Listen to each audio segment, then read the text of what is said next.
नमस्कार साथियों, मेरा नाम है सुरेंद्र सिंह और आप देख रहे हैं एसएम न्यूज।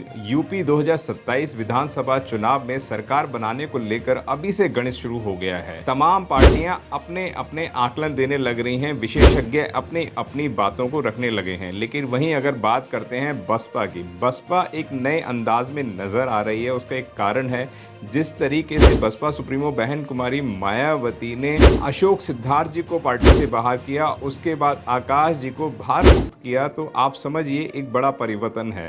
तमाम लोग सोच रहे हैं, ये कह रहे हैं कि बसपा खत्म हो गई है, लेकिन राजनीतिज्ञ कुछ और गणित लगाते हैं। वह इस वीडियो में मैं आपको बताने वाला हूं। सबसे पहले अगर आपने चैनल को अभी तक सब्सक्राइब नहीं किया तो सब्सक्राइब कर दीजिए और बेल आइकन अवश्य दबाइएगा। वीडियो बहुत अहम है, शुरू से आखिरी तक बने रहिएगा। तमाम लोग ये कह रहे हैं कि बसपा सुप्रीमो बहन कुमारी मायावती इस वक्त चुनाव कैसे लड़ेंगी, अकेली रह गई हैं। लेकिन बहन जी अकेली ही काफ़ी हैं, क्योंकि बहन जी का एक दिशा निर्देश ही पूरे माहौल को बदलने का काम करता है।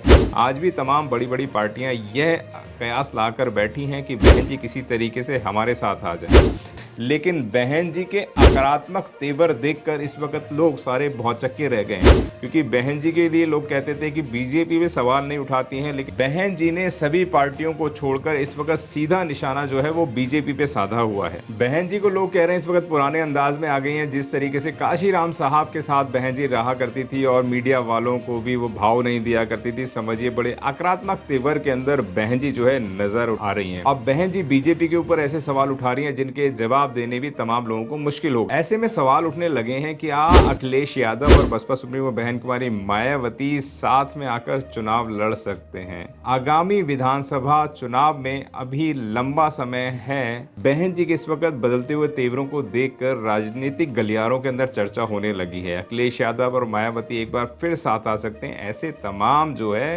राजनीतिज्ञ लोग कयास कर रहे हैं। दोनों नेता साथ आते हैं तो 1993 में मिली सपा बसपा की गठबंधन करिश्माई जीत भी दोहरा सकते हैं।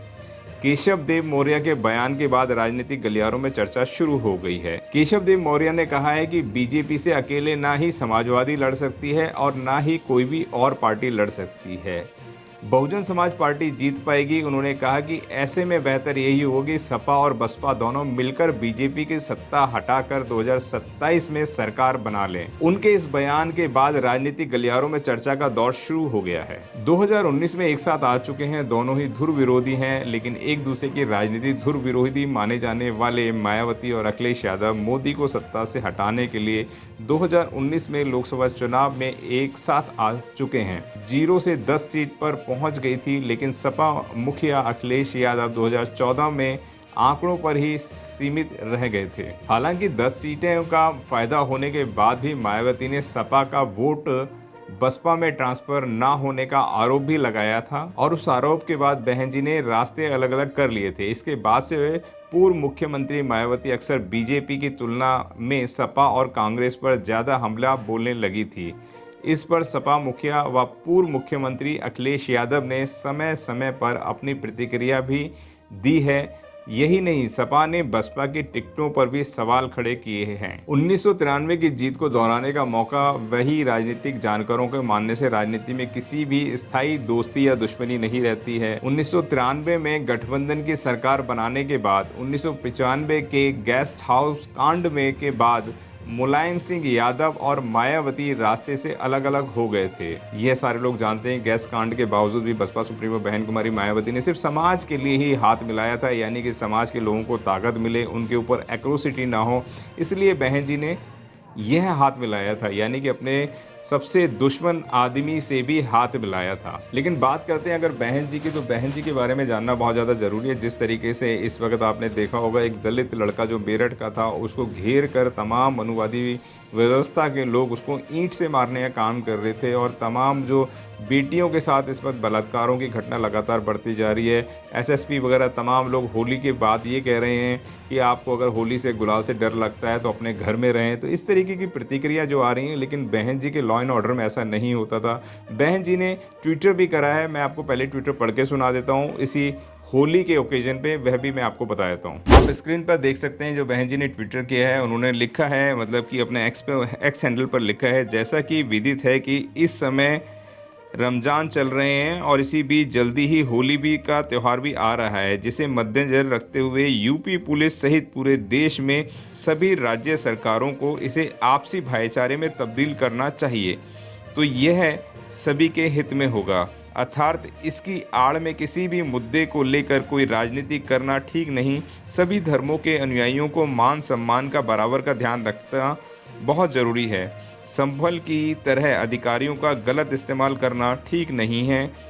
इनको कानून व्यवस्था पर विशेष ध्यान देना चाहिए। तो आप समझिए कि बहन जी ने किस शालीनता भरे अंदाज के अंदर इस बात को कहा है कि हिंदू मुस्लिम दोनों का ही त्यौहार आ रहा है, तो इसको भाईचारे में और अच्छे से तब्दील कर सकते हैं। और आप समझिए कि जो बहन जी का जो लॉ एंड ऑर्डर रहा था, उस लॉ एंड ऑर्डर को समझना बहुत ज़्यादा ज़रूरी है। जब लॉ एंड ऑर्डर था तो कोई गरीब भी अपनी बात को थाने के अंदर रिपोर्ट लिखवा सकता था। जितने भी बड़े-बड़े अधिकारी हुए हैं वह बहन जी के शासन के बाद ही हुए हैं, क्योंकि लोगों को सत्ता का सुख मिलना शुरू हुआ था, उससे पहले उनको सत्ता तक पहुंचने ही नहीं दिया जाता था। जब काशीराम साहब आए तो बहन जी की सरकार आई, और बहन जी की सरकार आई तो जितने भी बहुजन समाज के लोग थे उनको नौकरियां, रोज़गार, आवास विकास योजनाएं, अच्छे हॉस्टल, मेडिकल कॉलेज, अच्छी सड़कें मिली हैं, आप समझिए, और तमाम इस तरीके की व्यवस्थाएं मिली हैं। तो बहन जी के ऐसे कार्यों को देखते हुए बहन जी ने जिस तरीके से लखनऊ के अंदर महापुरुषों का इतिहास रचने का काम किया, उन्होंने नोएडा के अंदर दलित प्रेरणा केंद्र बनवाया, तमाम जितने भी महापुरुष थे उनकी बड़ी-बड़ी प्रतिमाएँ लगवाई हैं। जितने भी बहुजन समाज के आयोजन होते हैं तो वह वहाँ पर जाते हैं, उनको खुशी-खुशी मनाने का काम भी करते हैं। तो बहन जी ने एक इतिहास रचने का काम किया है, इसीलिए बहन जी का हाथ मजबूत करने बहुत ज़्यादा ज़रूरी है। साथियों, 2027 के चुनावों के अंदर आप समझिए कि समाजवादी और बसपा दोनों साथ आ सकते हैं, इसलिए यह कहना यह दोनों दल एक साथ नहीं आ सकते हैं, ये कहना गलत होगा। वहीं चर्चा ये भी है कि मायावती के साथ गठबंधन करके अखिलेश यादव 1993 वाले करिश्मा को दोहराना चाहते हैं। तो 2027 के चुनाव बहुत नज़दीक हैं, लेकिन लोगों का अभी से कयास लगाना शुरू हो गया है कि 2027 के अंदर बहन जी हो सकता है कि समाजवादियों के साथ गठबंधन कर लें। अभी चुनावों में समय है। आपकी क्या राय है इस वीडियो पर? क्या बहन जी को समाजवादी पार्टी के साथ गठबंधन करना चाहिए? बहुत से लोग ये भी कहते हैं कि बहन जी को और कांग्रेस को साथ में गठबंधन करना चाहिए।